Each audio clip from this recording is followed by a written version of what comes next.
Most people think they are difficult to predict. They aren't. Not because human beings are simple. They aren't simple at all.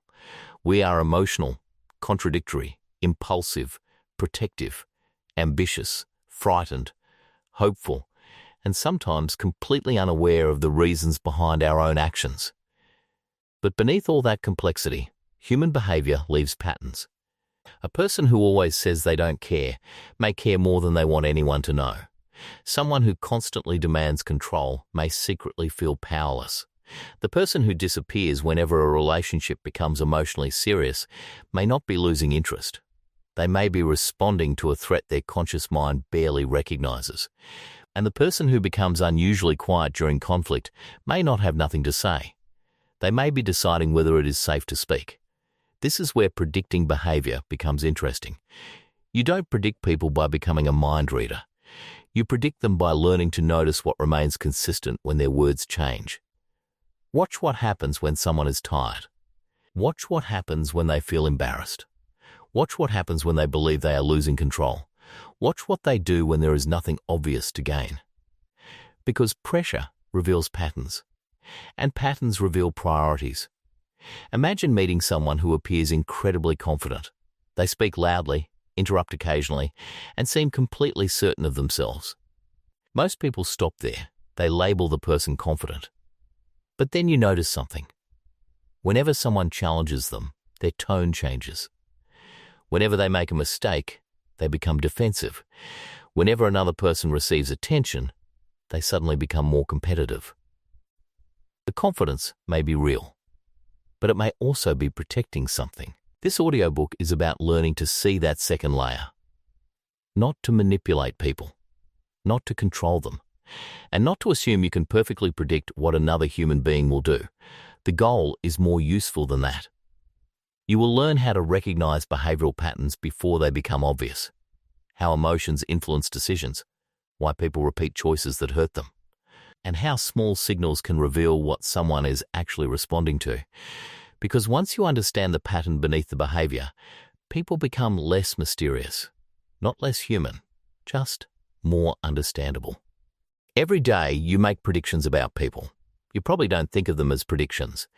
When your friend says, "I'm fine," and you immediately sense that something is wrong, you are making one.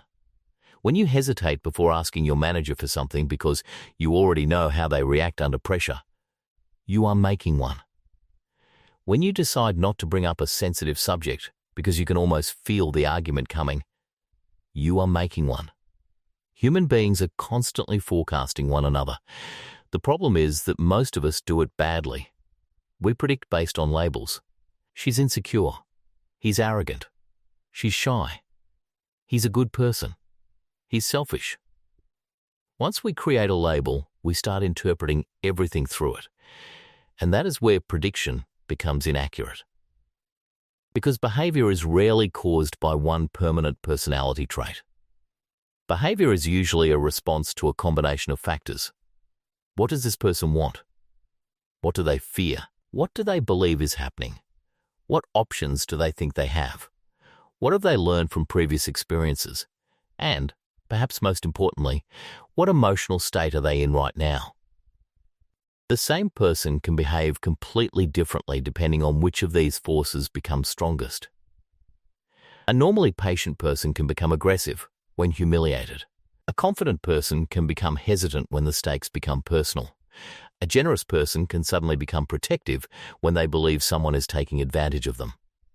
A quiet person can become remarkably assertive when something important is threatened. This means that predicting behavior is not about memorizing personality types. It is about understanding forces. Think about a person standing at the edge of a swimming pool. You cannot predict whether they will jump simply by looking at their personality. You need more information. Do they know how to swim? Is the water warm? Are their friends encouraging them? Are they afraid of being embarrassed? Did they make a promise? Is someone they love already in the water? Change one variable, and the prediction changes.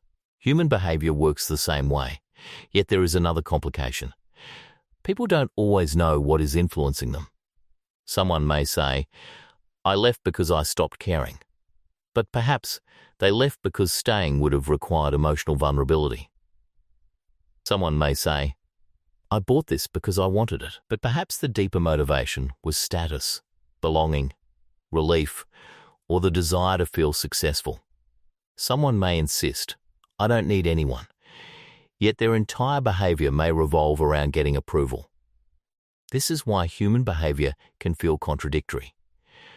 We listen to explanations when we should sometimes be studying patterns. And this is one of the most important ideas you will encounter throughout this audiobook. People often explain their behavior in terms of what sounds reasonable, while their behavior reveals what feels emotionally necessary.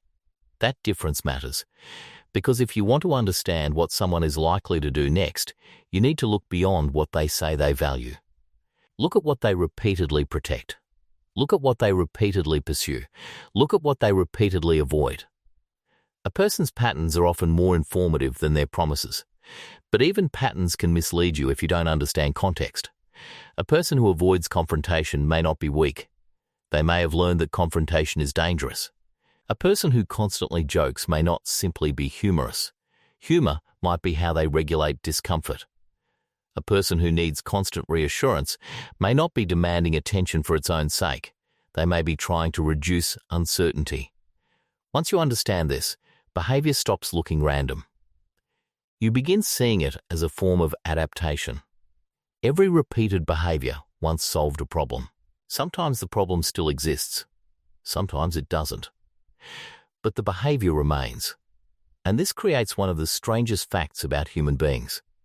We often continue using strategies long after the original reason for them has disappeared. Someone who learned early that silence prevents conflict may become silent even in relationships where speaking would actually help. Someone who learned that achievement earns approval may keep chasing success long after they have enough. Someone who learned never to depend on others may reject support even when they desperately need it. The behavior makes sense once you discover the hidden rule behind it.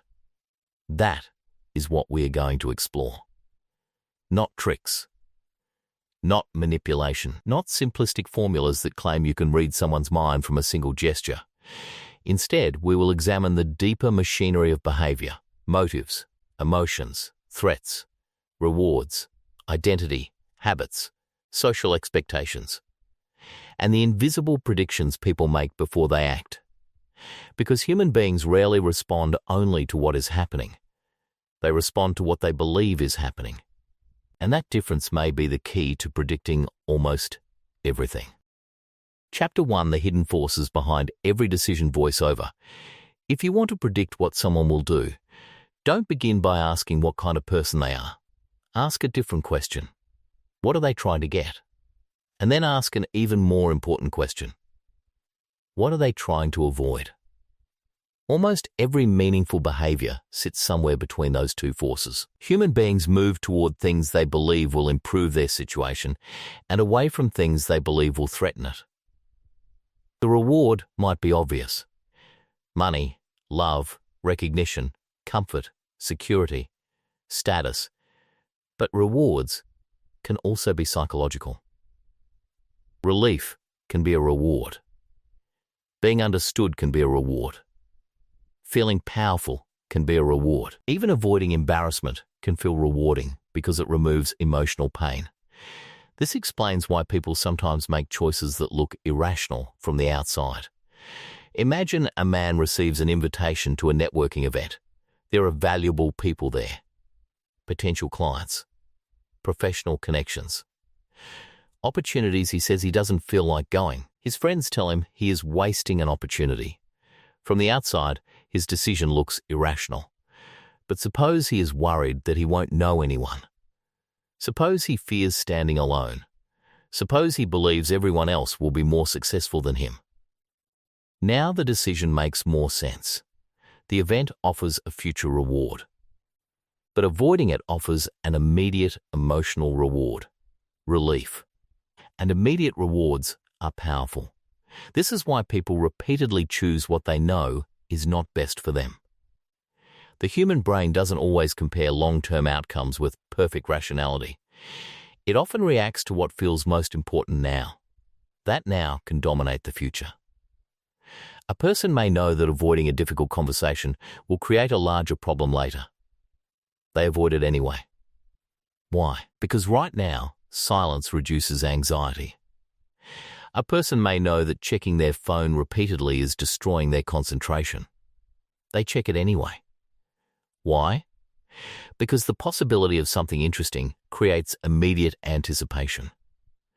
A person may know they should save money. They make an unnecessary purchase. Why? Because the purchase creates an immediate emotional payoff. The deeper principle is simple. People often choose the behavior that changes their emotional state fastest. That does not mean people are foolish. It means emotions are not merely reactions to behavior. They are part of the decision-making system.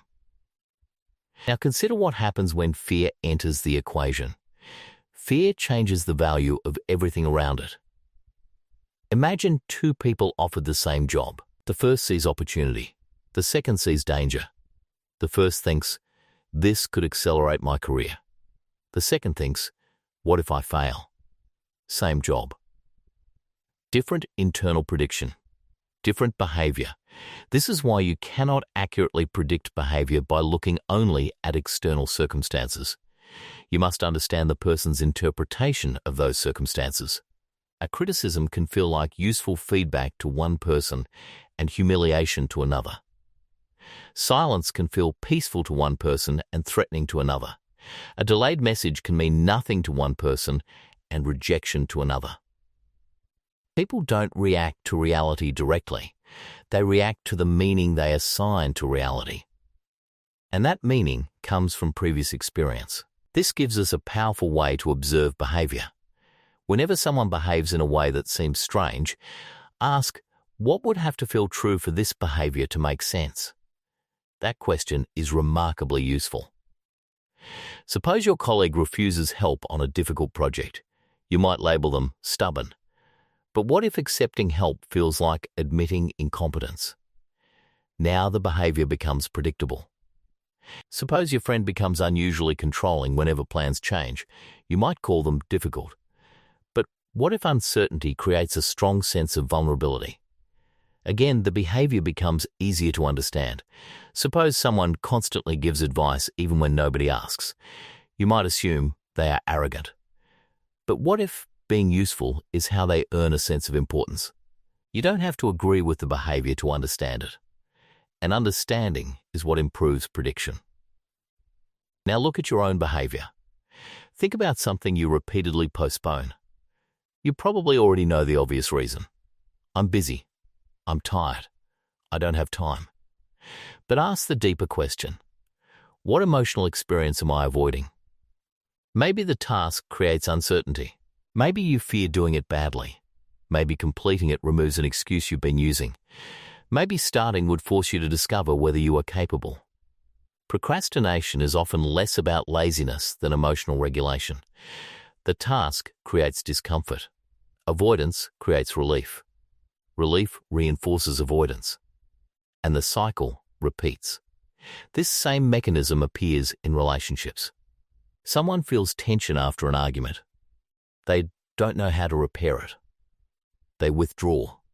Withdrawal lowers emotional intensity. That relief teaches them that distance works. The next conflict arrives. They withdraw faster. Eventually, the other person experiences the withdrawal as rejection.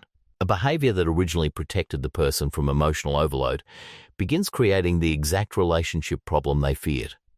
This is why repeated behavior matters so much. One action tells you almost nothing. A pattern tells you much more. If someone becomes defensive once, they may simply be having a difficult day. If they become defensive whenever their competence is questioned, you have discovered something more meaningful. The pattern reveals the trigger. And the trigger reveals what the person experiences as a threat. This is where prediction begins. Don't ask only, what did they do? Ask, what happened immediately before they did it? Then ask, what changed inside them? Finally ask, what did the behavior accomplish? That last question is crucial. Behavior survives when it produces a result. A person who complains receives attention. A person who withdraws receives space. A person who becomes aggressive ends the conversation. A person who overachieves receives approval. A person who jokes changes the emotional atmosphere. Every behavior has consequences, and consequences teach the brain what to repeat. This means that if you want to predict someone's future behavior, look at what their behavior has historically accomplished for them. If withdrawal reliably protects them from uncomfortable conversations, they will probably withdraw again. If charm reliably gets them forgiveness, they will probably use charm again. If anger reliably makes other people back down, anger may become their default response under pressure. Behavior is shaped by outcomes, and once you see that, people stop appearing unpredictable. They become patterns in motion. But there is something even deeper. Sometimes the reward people chase is not pleasure. It is identity. A person may sacrifice comfort, money, relationships, and opportunities just to remain consistent with who they believe they are. And once identity enters the picture, behavior becomes much harder to predict unless you understand the invisible story people tell themselves. Chapter 2, when opinions become identity, there are moments when you think you are defending an opinion, but you are actually defending yourself. This happens more often than most people realize. Imagine someone says, "I don't think you're right about this." That sentence sounds harmless. It should lead to a discussion. But the other person becomes irritated. Their voice changes. They stop listening. They begin collecting evidence. They bring up unrelated mistakes. They become determined to win. Why? Because the conversation may no longer be about the idea. It may be about identity. People don't simply have opinions. They often build pieces of themselves around those opinions. I am intelligent. I am independent. I am the responsible one. I am the successful one. I am the person who understands people. I am not someone who gets taken advantage of. Once an idea becomes connected to identity, changing the idea can feel like losing part of yourself. This is why facts alone sometimes fail to change minds. You think you are giving someone information. They may experience it as a threat. Consider a woman who has spent 10 years telling herself that she is completely independent. She never asks for help. She solves everything herself. When someone offers assistance, she says, "I've got it." Her friends admire her strength. But then one day, she is exhausted. Someone close to her says, "You don't have to do everything alone." Instead of feeling relieved, she becomes irritated. "Why do you think I can't handle it?" Notice what happened. The offer was interpreted as an attack on identity. She wasn't protecting a task. She was protecting the image of herself as capable.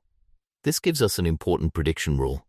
When a behavior seems unusually intense compared with the situation, look for identity underneath it. Intensity often tells you that something deeper is being defended.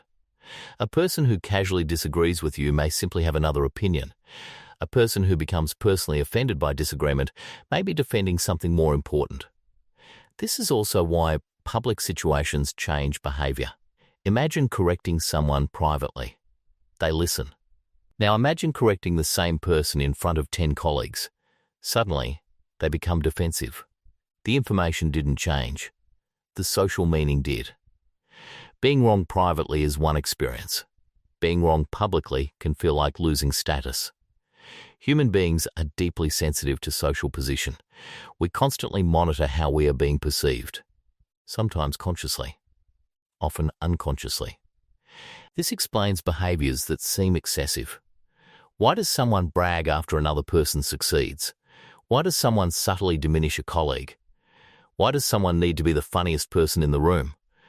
Why does someone become uncomfortable when attention shifts away from them? The behavior may be connected to status. Status isn't merely about being admired. It can also be about avoiding humiliation. People don't always compete because they desperately want first place. Sometimes they compete because second place feels like evidence that they are becoming less valuable. And identity can become especially powerful when people feel uncertain. When someone isn't sure who they are, they often cling more tightly to external signals. Job title: money, appearance, social approval, intellectual superiority, moral certainty, even relationship status. These things become evidence. Look at what I have. Therefore, I know who I am. The danger is that anything threatening the evidence can trigger a strong emotional response. Now imagine a manager whose entire identity depends on being competent. An employee discovers a mistake and points it out. The manager could simply say, "Good catch." But if the mistake threatens the manager's identity, the reaction might be very different. They minimize it, blame someone else, change the subject, attack the employee. Why? Because admitting the mistake feels psychologically expensive. This doesn't excuse the behavior, it explains it. And explanations are valuable because they allow prediction. If you know what identity someone is protecting, you can often predict what kinds of situations will trigger them. The person who needs to appear intelligent may struggle when they don't know something. The person who needs to appear strong may struggle when they need help. The person who needs to appear generous may become resentful when their generosity isn't recognized. The person who needs to appear independent may reject support. The person who needs to appear morally correct may find it extremely difficult to apologize. Notice something subtle. The behavior is often designed to preserve the story. The story might be false. But the brain doesn't need the story to be objectively true. It needs the story to remain emotionally believable. This is why people sometimes create elaborate explanations for behavior they already chose emotionally. First comes the decision. Then comes the explanation. Someone buys something expensive because they wanted status. Later they tell themselves it was an investment. Someone leaves a relationship because intimacy made them uncomfortable. Later they explain that the other person simply wasn't right for them. Someone refuses an opportunity because they fear failure. Later they say the opportunity wasn't interesting. We are remarkably good at making our actions sound rational after the fact. This is not always deception. Often the person genuinely believes the explanation. They may not have access to the deeper motive. That is one of the most important lessons in predicting people. Don't assume self-awareness. A person can be sincere and still misunderstand themselves. This changes how you listen. When someone explains why they did something, don't automatically dismiss the explanation. But don't automatically treat it as the entire truth either. Compare their explanation with their pattern. If the explanation and pattern match, confidence increases. If they conflict repeatedly, the pattern deserves more attention. Imagine someone says, "I don't care about recognition," yet they constantly check who noticed their work. They repeatedly mention their achievements. They become irritated when someone else receives praise. Their words say one thing. Their behavior suggests another. That discrepancy is informative. But be careful. A single contradiction doesn't prove anything. Human behavior is noisy. People have bad days. People make mistakes. People act inconsistently. Prediction becomes reliable through repeated observation, not instant judgment. The strongest observers are not the people who form conclusions fastest. They are the people who know when they don't have enough information. That humility is essential, because the more you think you understand someone, the more likely you are to start filtering evidence. And once you do that, you stop observing. You start confirming. The goal is not to put people into boxes. It is to understand the conditions that make certain behaviors more likely. Ask, what would threaten this person's sense of self? What kind of mistake would be difficult for them to admit? What kind of compliment affects them most? What do they seem to need others to believe about them? Those questions reveal identity. And identity is one of the strongest forces behind behavior. But identity isn't the only hidden force. Sometimes a person isn't protecting who they believe they are. They are protecting themselves from an emotional experience. And the most powerful emotional experience of all may not be anger, embarrassment, or sadness. It may be uncertainty. Chapter 3, The Psychology of Uncertainty. Imagine waiting for an important message. You look at your phone. Nothing. You put it down. A few minutes later, you check again. Still nothing. Now your mind begins filling the silence. Maybe they're angry. Maybe something happened. Maybe they are losing interest. Maybe you said something wrong. Maybe they are simply busy. The problem is not the silence itself. The problem is uncertainty. Human beings dislike uncertainty because uncertainty makes prediction difficult. And the brain is constantly trying to predict what happens next. Where is the threat? Where is the reward? What should I prepare for? What should I avoid? When the answer is unclear, the mind begins generating possibilities. Sometimes useful possibilities, sometimes terrifying ones. This is why people can become anxious about situations that haven't actually happened. The brain doesn't need certainty to react. It needs a believable possibility. Consider a manager who sends a short message, "Can we talk tomorrow?" That's all. No explanation. One employee thinks, "Sure," another spends the entire evening imagining disaster. Same message. Different internal predictions. The second person may have learned through previous experiences that ambiguous signals often precede bad news, so uncertainty becomes threatening. This leads to a fascinating behavioral pattern. When people cannot predict what will happen, they often try to create control. They ask more questions. They seek reassurance. They check. They plan. They rehearse conversations. They monitor other people's expressions. They become rigid. They sometimes become controlling. Control is often an attempt to reduce uncertainty. Think about someone who needs every detail of a trip planned months in advance. You might call them organized. Maybe they are. But imagine what happens when the plan changes. If a small change produces disproportionate distress, the planning may be doing more than organizing. It may be regulating anxiety. The plan creates a feeling, "I know what happens next." And that feeling can be deeply comforting. This also explains why people sometimes prefer bad certainty over good uncertainty. A person may stay in a clearly unhappy relationship because at least the unhappiness is predictable. Another may remain in a familiar but unsatisfying job because uncertainty feels more frightening than dissatisfaction. This sounds irrational until you understand the emotional equation.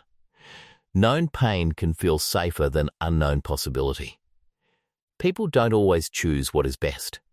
Sometimes they choose what is most predictable. That principle is extremely useful when observing behavior. If someone repeatedly chooses familiarity over opportunity, don't assume they lack ambition. Ask whether uncertainty is expensive for them emotionally. Now think about gossip. Gossip is often treated as simple entertainment. But one reason people talk about others is that social information reduces uncertainty. Who can be trusted? Who is angry? Who is gaining influence? Who is losing status? Who is safe? Who is unpredictable? Humans have always needed information about the social environment. We are social prediction machines. Knowing what happened yesterday helps us estimate what may happen tomorrow. This is why people become fascinated by other people's behavior. We're not merely curious, we are constantly mapping the social world. But there is a darker side. When information is incomplete, the brain often fills the gaps. And the story it creates can become more influential than reality. Someone doesn't return your message. You don't know why. Your brain supplies an explanation. The explanation creates emotion. The emotion changes your behavior. You become distant. The other person notices your distance. They become confused. They withdraw. Now your original assumption appears confirmed. This is how predictions can create the behavior they were trying to predict. The cycle begins with uncertainty. The mind creates a story. The story changes behavior. The behavior changes the other person. The other person responds. And suddenly the story looks true. This is one reason relationships can become trapped in misunderstandings. People react not only to what others do. They react to what they think those actions mean. That distinction cannot be overstated. Suppose your friend cancels plans. If you interpret it as rejection, you may become cold. If you interpret it as exhaustion, you may respond with concern. The event is identical. The meaning changes the behavior, and behavior changes relationships. So if you want to predict what someone will do next, learn to identify the story they are operating from. What do they think is happening? What do they expect will happen? What are they preparing for? What outcome are they trying to prevent? This is especially important during conflict. When people feel uncertain about another person's intentions, they often become more rigid. A neutral statement sounds hostile. A delay sounds deliberate. A question sounds like criticism. The less certain people feel, the more they may search for evidence. And once they believe they have found evidence, they often stop looking for alternatives. This is why reassurance can sometimes be so powerful. It doesn't necessarily solve the external problem. It reduces uncertainty. A simple statement like, "We're okay, I just need some time," can completely change another person's behavior. The facts have barely changed, but the prediction has. Now the person knows what to expect. They can relax. This tells us something important about human connection. People often need less certainty about outcomes than certainty about intentions. You may not be able to promise someone everything will work out, but you can sometimes make your intentions clear. That alone can reduce defensive behavior. There is another powerful consequence of uncertainty. When people don't know what will happen, they become more sensitive to small signals. A facial expression, a pause, a change in tone, a message sent without punctuation, a person looking away. These details can suddenly feel enormous. But here's the trap. Small signals are ambiguous, and ambiguous signals are easy to misinterpret. This is why reading body language as a fixed dictionary is dangerous.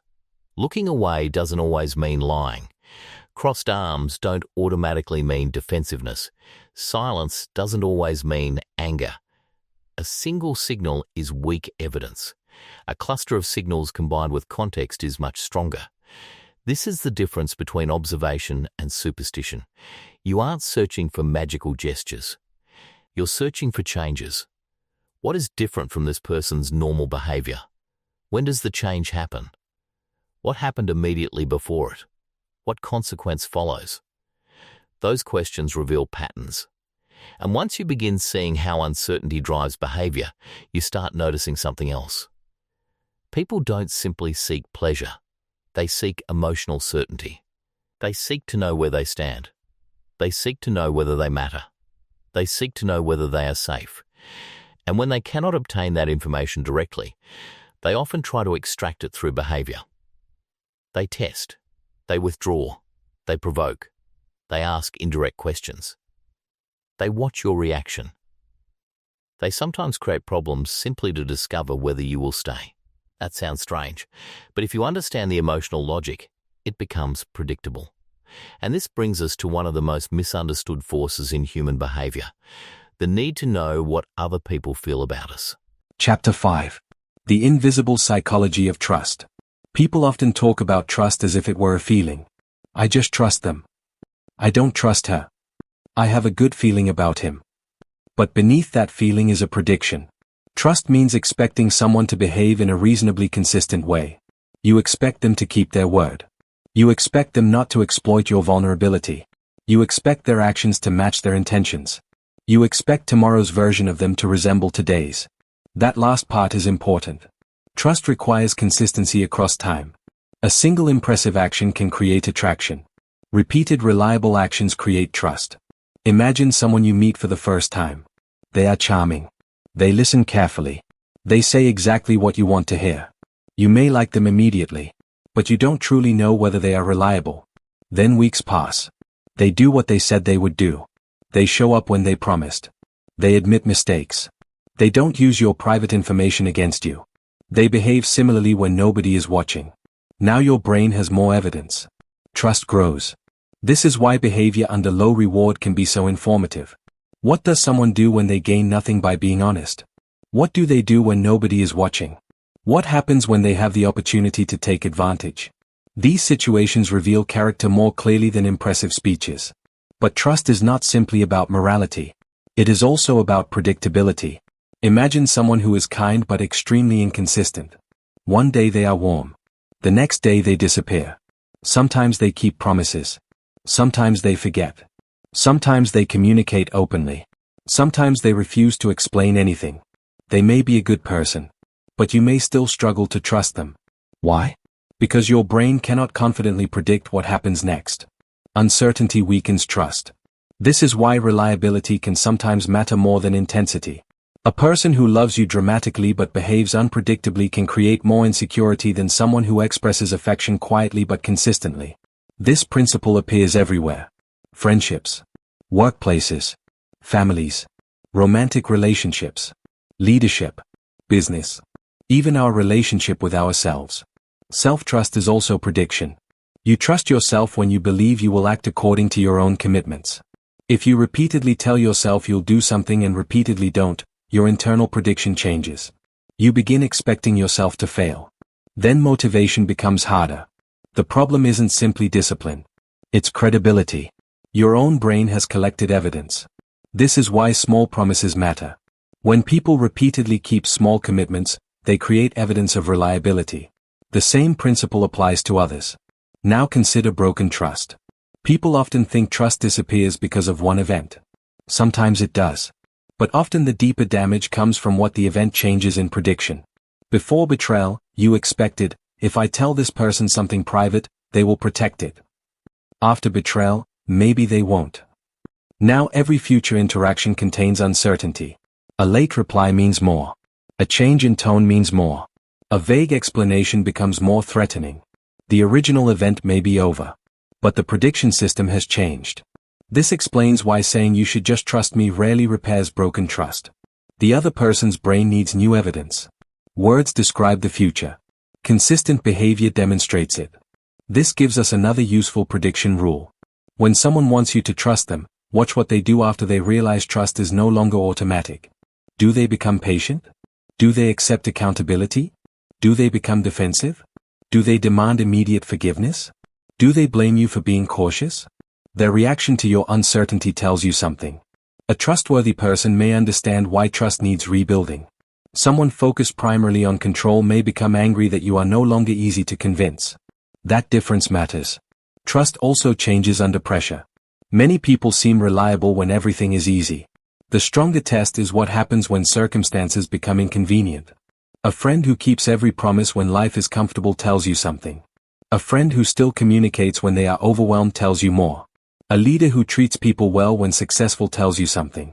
A leader who treats people well when criticized tells you more. Pressure reveals priorities. But pressure also reveals coping strategies. Some people become more honest. Some become secretive.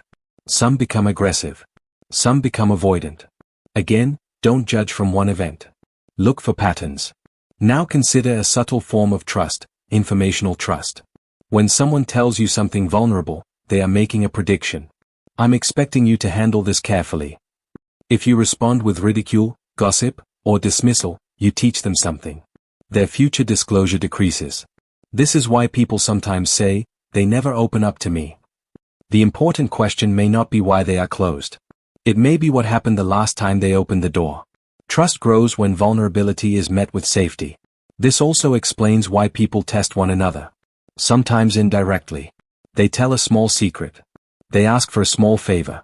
They reveal a minor insecurity. They watch what happens. If the response is safe, they may reveal more. If the response is unsafe, they retreat. Not every test is manipulative. Often it is simply cautious learning. The brain is gathering evidence. Can I depend on you? Will you judge me? Will you use this against me? Will you stay consistent? Trust is built through answers to those questions. And once you understand trust as prediction, another powerful idea becomes visible.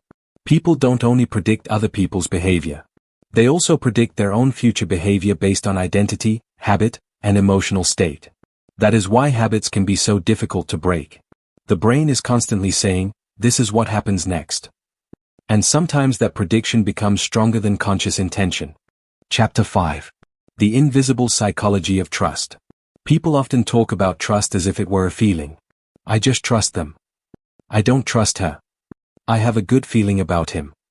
But beneath that feeling is a prediction. Trust means expecting someone to behave in a reasonably consistent way. You expect them to keep their word. You expect them not to exploit your vulnerability. You expect their actions to match their intentions. You expect tomorrow's version of them to resemble today's. That last part is important. Trust requires consistency across time. A single impressive action can create attraction. Repeated reliable actions create trust. Imagine someone you meet for the first time. They are charming.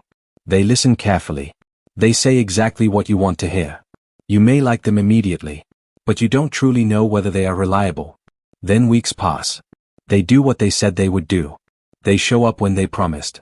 They admit mistakes. They don't use your private information against you. They behave similarly when nobody is watching. Now your brain has more evidence. Trust grows. This is why behavior under low reward can be so informative. What does someone do when they gain nothing by being honest? What do they do when nobody is watching? What happens when they have the opportunity to take advantage?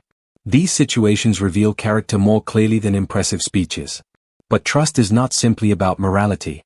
It is also about predictability. Imagine someone who is kind but extremely inconsistent. One day they are warm. The next day they disappear. Sometimes they keep promises. Sometimes they forget. Sometimes they communicate openly. Sometimes they refuse to explain anything. They may be a good person, but you may still struggle to trust them. Why? Because your brain cannot confidently predict what happens next. Uncertainty weakens trust. This is why reliability can sometimes matter more than intensity. A person who loves you dramatically but behaves unpredictably can create more insecurity than someone who expresses affection quietly but consistently. This principle appears everywhere. Friendships, workplaces, families, romantic relationships, leadership, business, even our relationship with ourselves. Self-trust is also prediction. You trust yourself when you believe you will act according to your own commitments. If you repeatedly tell yourself you'll do something and repeatedly don't, your internal prediction changes. You begin expecting yourself to fail. Then motivation becomes harder. The problem isn't simply discipline. It's credibility. Your own brain has collected evidence. This is why small promises matter. When people repeatedly keep small commitments, they create evidence of reliability. The same principle applies to others. Now consider broken trust. People often think trust disappears because of one event. Sometimes it does. But often the deeper damage comes from what the event changes in prediction. Before betrayal, you expected, if I tell this person something private, they will protect it. After betrayal, maybe they won't. Now every future interaction contains uncertainty. A late reply means more. A change in tone means more. A vague explanation becomes more threatening. The original event may be over. But the prediction system has changed. This explains why saying you should just trust me rarely repairs broken trust. The other person's brain needs new evidence. Words describe the future. Consistent behavior demonstrates it. This gives us another useful prediction rule. When someone wants you to trust them, watch what they do after they realize trust is no longer automatic. Do they become patient? Do they accept accountability? Do they become defensive? Do they demand immediate forgiveness? Do they blame you for being cautious? Their reaction to your uncertainty tells you something. A trustworthy person may understand why trust needs rebuilding. Someone focused primarily on control may become angry that you are no longer easy to convince. That difference matters. Trust also changes under pressure. Many people seem reliable when everything is easy. The stronger test is what happens when circumstances become inconvenient. A friend who keeps every promise when life is comfortable tells you something. A friend who still communicates when they are overwhelmed tells you more. A leader who treats people well when successful tells you something. A leader who treats people well when criticized tells you more. Pressure reveals priorities. But pressure also reveals coping strategies. Some people become more honest. Some become secretive. Some become aggressive. Some become avoidant. Again, don't judge from one event. Look for patterns. Now consider a subtle form of trust, informational trust. When someone tells you something vulnerable, they are making a prediction. I'm expecting you to handle this carefully. If you respond with ridicule, gossip, or dismissal, you teach them something. Their future disclosure decreases. This is why people sometimes say, "They never open up to me." The important question may not be why they are closed. It may be what happened the last time they opened the door. Trust grows when vulnerability is met with safety. This also explains why people test one another. Sometimes indirectly. They tell a small secret. They ask for a small favor. They reveal a minor insecurity. They watch what happens. If the response is safe, they may reveal more. If the response is unsafe, they retreat. Not every test is manipulative. Often it is simply cautious learning. The brain is gathering evidence. Can I depend on you? Will you judge me? Will you use this against me? Will you stay consistent? Trust is built through answers to those questions. And once you understand trust as prediction, another powerful idea becomes visible. People don't only predict other people's behavior. They also predict their own future behavior based on identity, habit, and emotional state. That is why habits can be so difficult to break. The brain is constantly saying, "This is what happens next." And sometimes that prediction becomes stronger than conscious intention. Chapter 6. Why people repeat what hurts them. Voiceover. Have you ever watched someone repeat the same mistake and wondered, why don't they just learn? Sometimes the answer is uncomfortable. They have learned. The behavior is doing something for them. A person may repeatedly return to a relationship that hurts them. They may repeatedly procrastinate. They may repeatedly choose emotionally unavailable people. They may repeatedly start projects and abandon them. They may repeatedly sabotage opportunities just when success becomes possible. From the outside, these patterns look irrational. But behavior that repeats usually has reinforcement somewhere. The person gets something from it. Not necessarily something good. Something immediate. Someone who returns to an unhealthy relationship may receive familiarity. Someone who procrastinates may receive relief. Someone who avoids ambition may receive protection from failure. Someone who constantly seeks reassurance may receive temporary certainty. The brain learns from consequences, not from what we intellectually wish were true. Imagine a student who postpones an assignment. They feel anxious. They avoid it. The anxiety temporarily decreases. That reduction in anxiety is a reward. The next time an assignment feels overwhelming, avoidance becomes more likely. The student knows avoidance makes the deadline worse. But the emotional reward happens now. This is why insight alone doesn't always change behavior. Knowing what you should do is different from learning a new response. You need a replacement. If avoidance is your strategy for regulating anxiety, removing avoidance without developing another way to handle anxiety leaves you with a problem.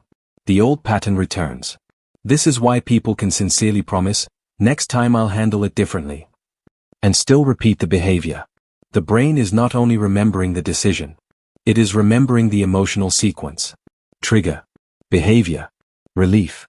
Reinforcement. That sequence becomes increasingly automatic. Now think about relationships. Suppose someone feels insecure. They want reassurance. They ask their partner, "Are you sure everything is okay?" The partner reassures them. The anxiety decreases. The brain learns, when I feel uncertain, ask for reassurance. Soon, reassurance becomes a habit. But the relief may be temporary. The person asks again. And again. Eventually, the partner becomes exhausted. Their irritation creates more uncertainty. The insecure person asks for more reassurance. The very behavior designed to create safety begins creating instability. This is a behavioral loop. Loops are powerful because they are self-reinforcing. And the same principle applies to social behavior. Someone makes a joke at another person's expense. The group laughs. The behavior receives social reward. They do it again. Someone exaggerates their achievements. People admire them. The behavior becomes reinforced. Someone becomes angry during disagreements. Others back down. Anger becomes effective. The person learns, anger works. Now imagine trying to predict them during future conflict. You don't need to know their entire personality. You need to know what has worked before. If aggression consistently ends uncomfortable conversations, aggression becomes more likely under pressure. This is one of the most useful behavioral questions you can ask. What does this behavior accomplish? Not what does the person claim it accomplishes. What happens afterward? Does the person get attention? Distance? Control? Relief? Approval? Excitement? Protection? Once you identify the consequence, the pattern becomes easier to understand. But there is another layer. People often repeat familiar emotional experiences because familiar feels safe, even when it isn't pleasant. This is why someone can feel strangely uncomfortable in a healthy environment. Imagine a person accustomed to chaotic relationships. They are used to emotional highs and lows. Arguments, reconciliation, uncertainty, intensity. Then they meet someone stable. The new relationship is calm, predictable, respectful. At first, it feels peaceful. Then it feels boring. Why? Their emotional system has learned to associate intensity with connection. The absence of chaos feels unfamiliar. Unfamiliar can feel wrong. This does not mean they secretly want suffering. It means the brain uses familiarity as a shortcut. Different can be interpreted as unsafe simply because it has not been learned yet. This principle appears in careers too. Someone may say they want change. But when an opportunity arrives, they suddenly find reasons not to take it. Perhaps they aren't afraid of the opportunity itself. They are afraid of becoming someone who no longer fits their current identity. Change threatens prediction. The old environment is known. The new environment requires learning. Learning requires uncertainty. Uncertainty creates discomfort. So the person returns to the familiar. This is why behavior often follows the path of least emotional resistance rather than the path of greatest long-term benefit. Now here's the surprising part. The strongest behavioral patterns are often invisible to the person performing them. Habits become automatic. People don't wake up and say, "Today I will repeat my emotional defense strategy." They simply experience a trigger and respond. That's why self-awareness requires noticing the moment before the behavior. Not only, what did I do? But, what happened immediately before I did it? That moment contains the key. What did you feel? What did you expect? What were you trying to prevent? What outcome were you trying to create? If someone becomes defensive whenever they receive feedback, the important moment isn't the argument afterward. It is the instant their brain interprets feedback as threat. If someone withdraws whenever intimacy increases, the important moment isn't the breakup. It is the point where closeness begins feeling dangerous. If someone starts shopping whenever they feel emotionally low, the important moment isn't the purchase. It is the emotional state that came before it. Behavior becomes easier to change when you identify the trigger rather than merely criticizing the action.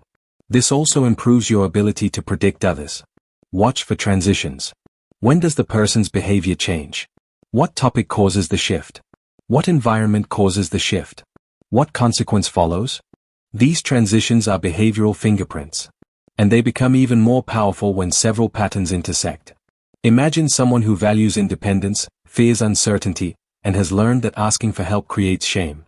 What will they probably do when overwhelmed? They may hide the problem. They may work longer. They may become irritable when someone offers help.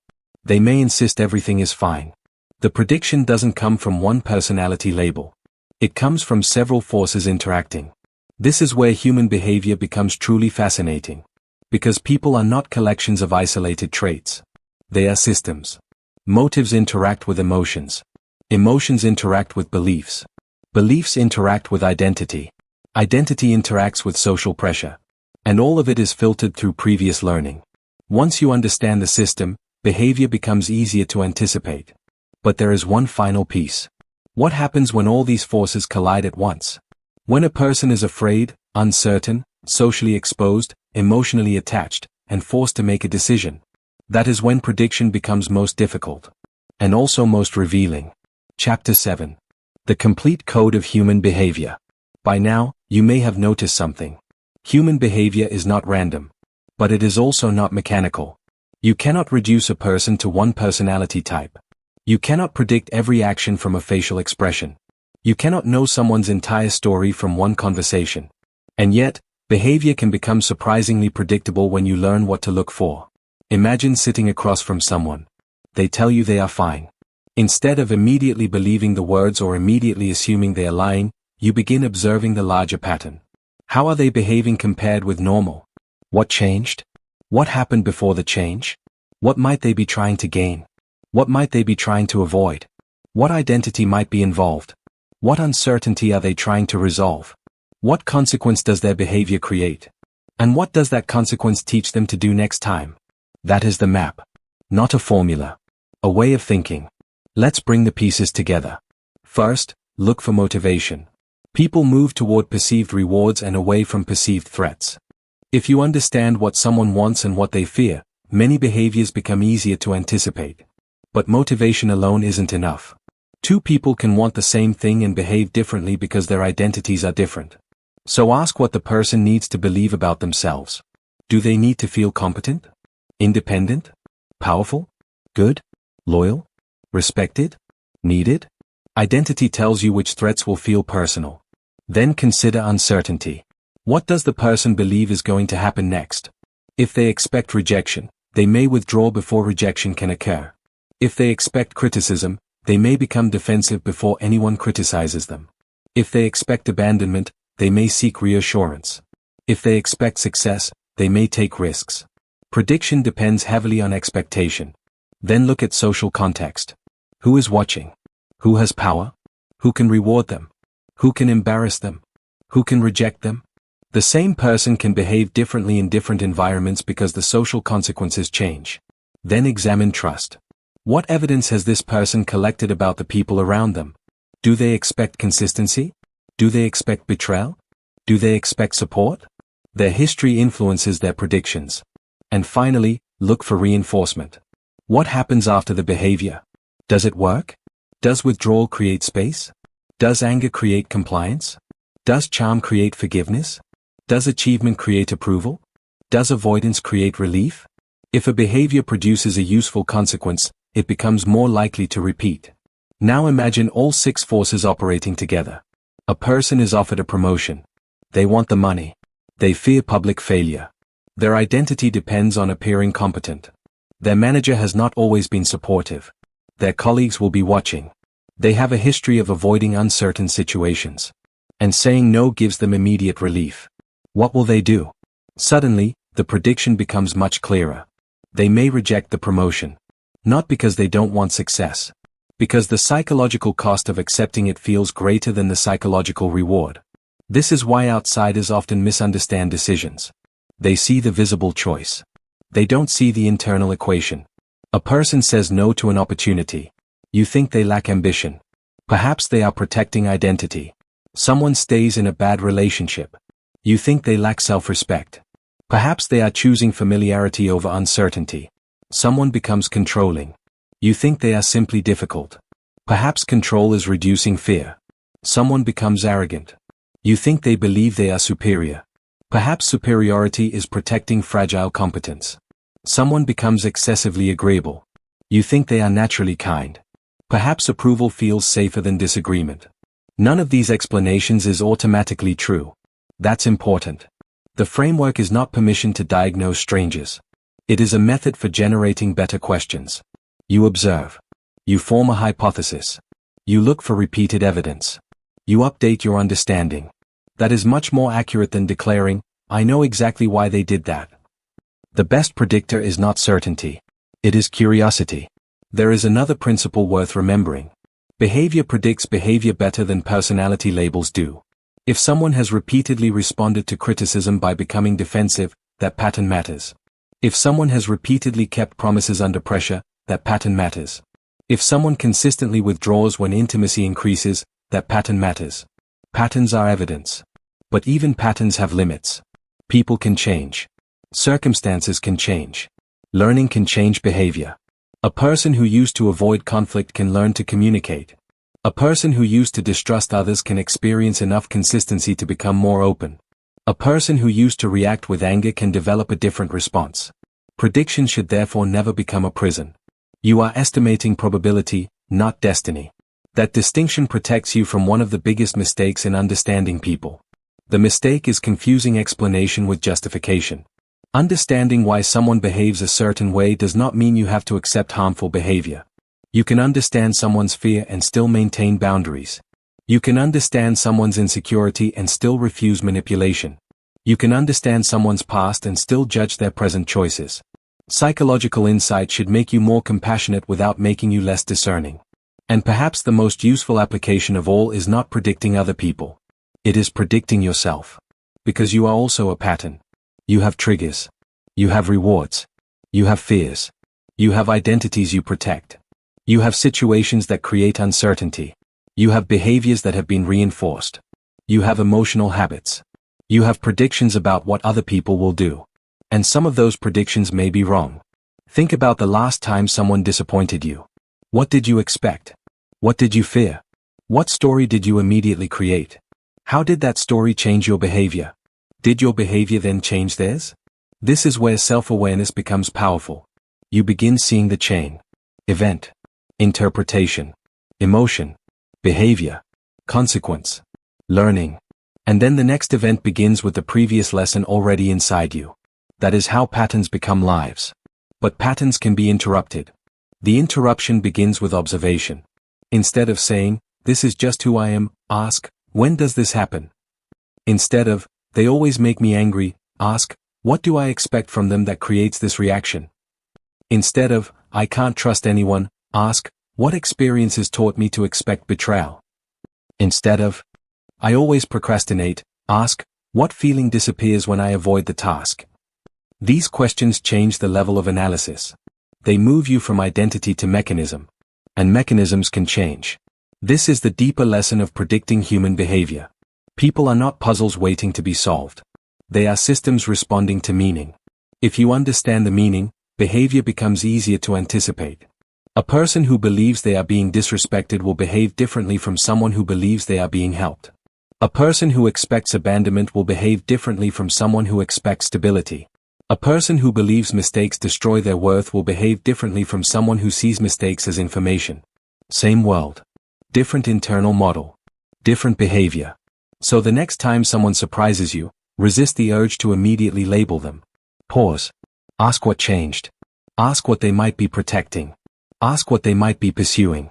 Ask what they believe is happening. Ask what they are trying to avoid. Ask what their behavior accomplishes. And then watch what happens next. Because the next behavior will often tell you whether your interpretation was right. This is the difference between judging people and studying them. Judgment closes the investigation. Observation keeps it open. And once you begin observing people this way, something strange happens. You start noticing that the same patterns appear everywhere. In conversations. In friendships. In arguments. At work. In families. In strangers. And eventually, you begin noticing them inside yourself. That is when human behavior stops being something you watch from the outside. It becomes something you understand from within. And perhaps that is the most powerful form of prediction. Not knowing exactly what someone will do, but understanding why certain choices become more likely. Because when you understand the forces beneath behavior, you gain something more valuable than certainty. You gain perspective. And perspective changes what you see. The next time someone behaves in a way you don't understand, pause before you judge. There may be more happening beneath the behavior than you can see. A harsh response may be protecting insecurity. A withdrawal may be protecting vulnerability. A demand for control may be protecting uncertainty. An argument may be protecting identity. A repeated mistake may be providing emotional relief. A silence may be communicating something words cannot. Human beings are complicated. But complicated does not mean meaningless. There are patterns beneath the surface. And once you learn to notice them, everyday interactions begin to look different. You stop listening only to what people say. You notice what changes when they feel threatened. You notice what they protect when their identity is challenged. You notice what they pursue when an opportunity appears. You notice what they repeat when a familiar emotion returns. And perhaps most importantly, you become more careful with your own conclusions. Because understanding people is not about becoming certain that you know them. It is about becoming curious enough to keep observing. The person in front of you is carrying predictions you cannot see. They are carrying memories, expectations, fears, desires, lessons from the past. And sometimes, they are reacting to yesterday while standing in today.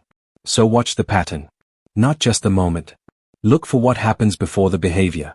Look for what happens after it. Look for what the person protects. Look for what they repeatedly move toward. And remember that the same questions apply to you. Because you are not outside the human behavior you are trying to understand. You are part of it. Every reaction you have teaches your brain something. Every repeated choice strengthens a pathway. Every expectation influences what you notice. And every new experience has the potential to change the prediction. You do not need to become a mind reader. You only need to become a better observer. The greatest secrets of human behavior were never hidden from you. They were happening in plain sight. You simply had to learn where to look.